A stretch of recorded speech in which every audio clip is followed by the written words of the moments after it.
Students, आज इस video में हम बिजनेस कंसेप्ट को स्टडी करेंगे। बिजनेस क्या है? Business refers to an occupation. Business वह ऑक्यूपेशन है इन विच पीपल रेगुलरली मतलब लगातार इन्वॉल्व इन एक्टिविटीज में इन्वॉल्व है रिलेटेड टू परचेज, चाहे वो परचेज के लिए हो, production manufacturing of goods, sale of goods and services for earning profits earn करने के लिए जो भी वो एक्टिविटी करते हैं to satisfy the needs of other people, दूसरे लोगों की नीड्स को सेटिस्फाई करते हैं, दूसरे लोगों की नीड्स को कंप्लीट करते हैं। These activities are not for love affection, ये लोग साइकोलॉजिकल सेटिस्फेक्शन के लिए नहीं होती, ये फिजिकली सेटिस्फेक्शन के लिए होती है, ये आपकी जरूरतों को पूरा करने के लिए होती है। जो एक्टिविटीज हम प्यार मोहब्बत में, लव अफेक्शन, सेंटिमेंटल्स के अकॉर्डिंग टू कोई चैरिटी करते हैं, वो बिजनेस एक्टिविटीज नहीं होती है, क्योंकि बिजनेस एक्टिविटीज है इकोनॉमिक एक्टिविटी, उसका मेन पर्पस ही प्रॉफिट अर्न करना है। So characteristics of a business, features of a business इसी डेफिनेशन में से निकलती है। First of all economic activity, आपको सभी को पता है कि मेन एम बिजनेस का क्या है? प्रॉफिट अर्न करना है। बिजनेस स्टार्ट ही इसलिए किया जाता है कि हमें रिटर्न में profit earn, to make money to earn livelihood, तो हम अपनी लाइवलीहुड को कंप्लीट करने के लिए, अपनी नीड्स को सेटिस्फाइड करने के लिए जो इनकम अर्न करते हैं। नेक्स्ट है sale or exchange of goods and services. Sale of goods and services, sale of goods क्या है? Business basically involve sale or exchange of goods and services. Business क्या है? गुड्स को खरीदा, बेचा, एक्सचेंज किया, जगह जगह डिस्ट्रीब्यूट किया, services, banking, insurance, transport etcetera for a value, return में कुछ पैसे के लिए। कोई भी आप किसी को सर्विसेज देते हो, रिटर्न में पैसे लेते हो ना। अगर आप किसी को कोई चीज सेल करते हो तब भी रिटर्न में पैसे लेते हो। तो इसका मतलब फॉर ए वैल्यू का क्या मतलब है? रिटर्न में कुछ पैसे लेने। कोई भी सर्विस, इंश्योरेंस कंपनी है, ट्रांसपोर्ट कंपनी है, बैंकिंग है, अगर आपको कोई फैसिलिटी देती है तो वो कुछ चार्जेस भी आपसे चार्ज करती है। Value between the seller and buyer. Self consumption is not a business. अगर आप कोई एक्टिविटी अपनी सेटिस्फेक्शन के लिए करते हो वो बिजनेस नहीं है। जैसे किसी फार्मर ने अपने घर के लिए गेहूं की फसल की, वो बिजनेस नहीं है। अगर वो इसी को मार्केट में जाके सेल करता है वो बिजनेस है। अगर आप घर के लिए अपने लिए कोई एक्टिविटी कर लेते हो वो बिजनेस नहीं है। प्रोडक्शन और procurement of goods and services. हर एक business, every business either produces, कुछ ना कुछ वो बना रहा है, मैन्युफैक्चरिंग कर रहा है, और प्रोक्योर गुड्स और सर्विसेज फ्रॉम प्रोड्यूसर, या किसी और से सर्विसेज ले रहा है। जैसे आप किसी चीज की प्रोडक्शन करते हो, आप हर एक चीज को नहीं प्रोड्यूस कर सकते। ट्रांसपोर्ट के लिए हमें ट्रांसपोर्ट कंपनी के पास जाना पड़ेगा, फाइनेंस के लिए, ट्रांजैक्शंस के लिए हमें बैंक के पास जाना पड़ेगा, सेफ्टी के लिए हमें इंश्योरेंस कंपनी के पास जाना पड़ेगा, services from others. So business क्या है? प्रोडक्शन और प्रोक्योरमेंट ऑफ गुड्स और सर्विसेज। नेक्स्ट है dealing in goods and services on a regular basis. इसका मतलब है कंटिन्यूसली, अगर आप कोई बिजनेस करते हो तो उस एक्टिविटी को कंटिन्यूसली करना है। वंस और ट्वाइस वो एक्टिविटी बिजनेस नहीं होती है। देखिए, it is a continuously process, एक लगातार प्रोसेस है। वंस और ट्वाइस, अगर किसी चीज को एक या दो बार आपने सेल परचेज कर लिया वो बिजनेस नहीं है। लेट्स टेक एग्जांपल, अगर आपने एक घर, अपना घर बेचा, बाद में दूसरा घर परचेज कर लिया, वो बिजनेस नहीं है। अगर आपने एक दो घर लेके बेच भी दिए वो बिजनेस नहीं है। अगर आप रेगुलर इस काम में इन्वॉल्व हो जाते हो, प्रॉपर्टी डीलर बन जाते हो, कभी लिया कभी बेच दिया, तब वो एक बिजनेस ट्रांजैक्शन है। प्रॉफिट अर्निंग, तो हम बिजनेस करते ही में क्या है? मेन ऑब्जेक्ट बिजनेस का प्रॉफिट अर्न करना। हम इन्वेस्टमेंट इसलिए करते हैं कि हमें रिटर्न में कुछ मिले। अगर हमें रिटर्न में कुछ नहीं मिलेगा तो हम इन्वेस्टमेंट नहीं करेंगे, तो वो तो हमारे लिए लॉस हो जाएगा। ठीक है, अगर हमें रिटर्न में पैसे मिलेंगे तभी हम दोबारा से रॉ मटेरियल परचेज करेंगे, तभी हम दोबारा से मैन्युफैक्चरिंग करेंगे। So profit is the main object of the business, without it no business can survive. इसके बिना कोई बिजनेस सर्वाइव ही नहीं कर सकता। Uncertainty of return, uncertainty of return मतलब जो रिटर्न में प्रॉफिट आ रहा है उसकी कोई गारंटी नहीं है। इस बार कितना आएगा, नेक्स्ट 3 मंथ्स में कितना आएगा, इस ईयर कंप्लीट में कितना आएगा, नेक्स्ट ईयर आपका बिजनेस ग्रो कर रहा है कि नहीं, इसकी कोई श्योरिटी नहीं होती। Every business invest money to earn money.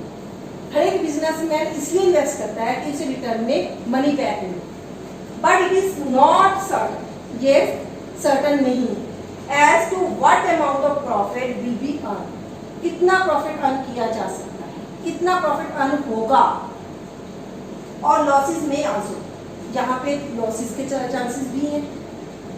So uncertainty of return, हमें बिजनेस में हमेशा ये श्योर नहीं होता कि हम प्रॉफिट कितना अर्न करें।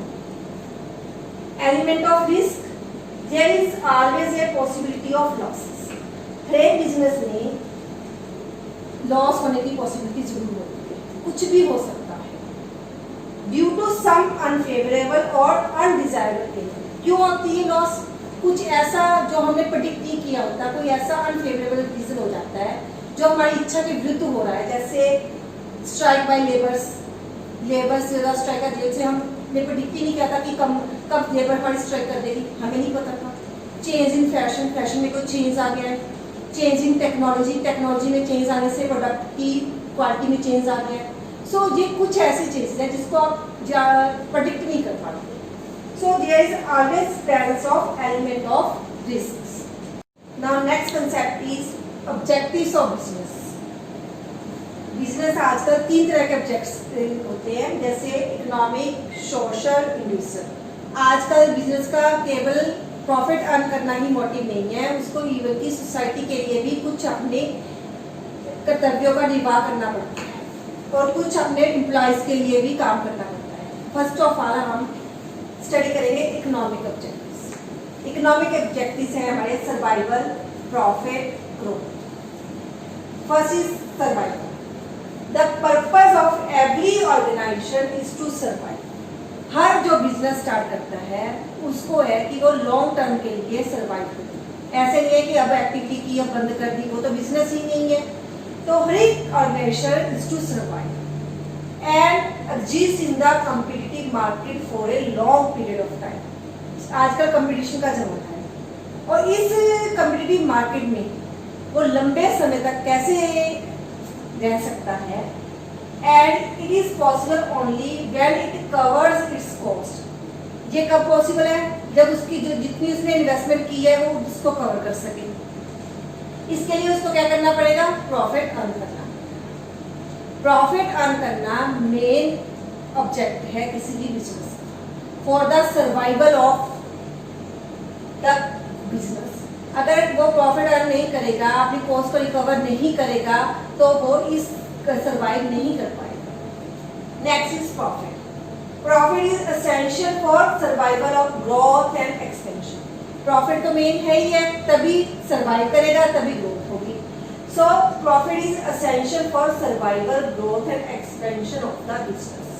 अगर profit is a reward for bearing risk, profit उसको रिटर्न में एक रिवार्ड है जो वो रिस्क बियर करता है, अनसर्टेनिटी का, कोई लॉसेस का, उसके रिटर्न में एक चांस लेता है वो, तो वो उसको प्रॉफिट एक रिवार्ड की शेप में प्राप्त होता है। देखिए अगर प्रॉफिट होगा तभी बिजनेस ग्रो करेगा, तभी वो एक्सपेंड करेगा। अगर उसके पास मनी ही नहीं वापिस आएगी तो वो कैसे एक्सपेंड करेगा। Next is growth. Success of any organisation is measured by growth rate. किसी बिजनेस की कोई भी सक्सेस हम उसकी ग्रोथ रेट से मेजर करते हैं। आपने न्यूज़पेपर में सुना है उसकी तिमाही की इतनी ग्रोथ रेट है, उसकी ग्रोथ रेट फॉल कर गई है, रिलायंस की ग्रोथ रेट बढ़ गई है, ऑटोमोबाइल्स की ग्रोथ रेट गिर गई है। आप ये न्यूज़पेपर में पढ़ा। Growth is measured in terms of sale. 3 महीने की कितनी सेल अप हो गई है, ऑटोमोबाइल्स की अब कोरोना वायरस के कारण सेल 0 हो गई थी अप्रैल मई में, रिलायंस के जियो की सेल बढ़ गई है। सो नंबर ऑफ ब्रांचेस, कितनी वो ब्रांचेस ओपन करती हैं। जैसे शॉपर्स वर्ल्ड है, उन्होंने कैप्सन्स है, कितनी कितनी ब्रांचेस पूरे ऑल ओवर इंडिया में स्टार्ट की हुई है। सो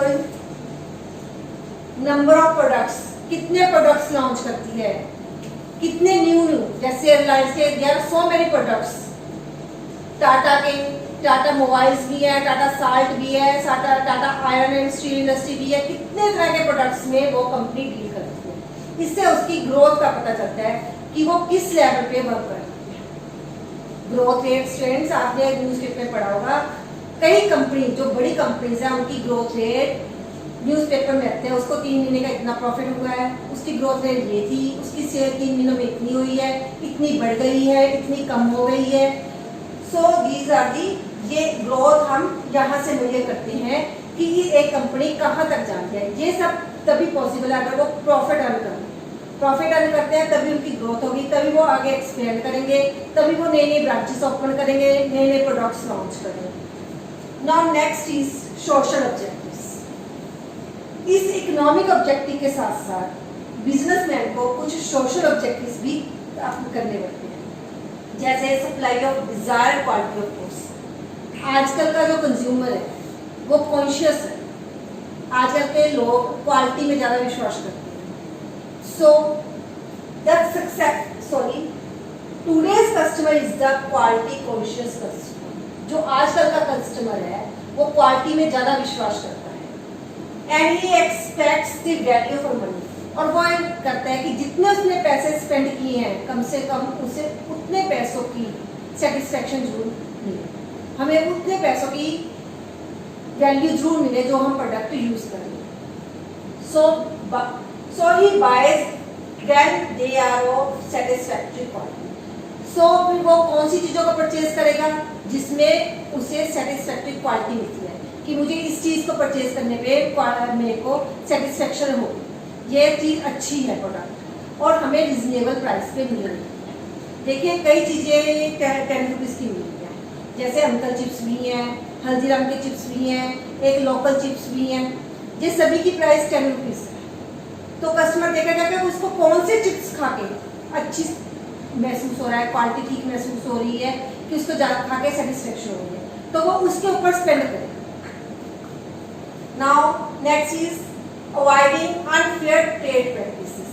अनफेयर ट्रेड प्रैक्टिस का मतलब है anti social and anti trade fair practice, जो हमारी सोसाइटी के अगेंस्ट हो, जो ट्रेड के नियमों के अगेंस्ट हो, उनको कहते हैं जिसे ब्लैक मार्केटिंग, चीज़ों को ऊंचे दाम पे बेचना, चीज़ों को इकट्ठा कर लेना, उनके प्राइसेस का ओवरलैप करके देना, बढ़ा के बेचना। लेकिन ये सब बिजनेसमैन की गुडविल को खराब करता है। अगर वो पकड़ा गया तो ये पुनिशेबल है, उसको फाइन भी हो सकता है, जेल भी हो सकती है। सो इन चीज़ों को अवॉइड करना चाहिए।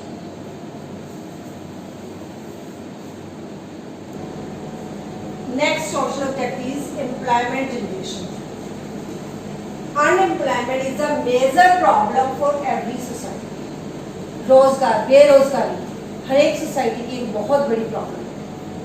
तो businessman must create employment opportunities and helps in overcoming the basic problem.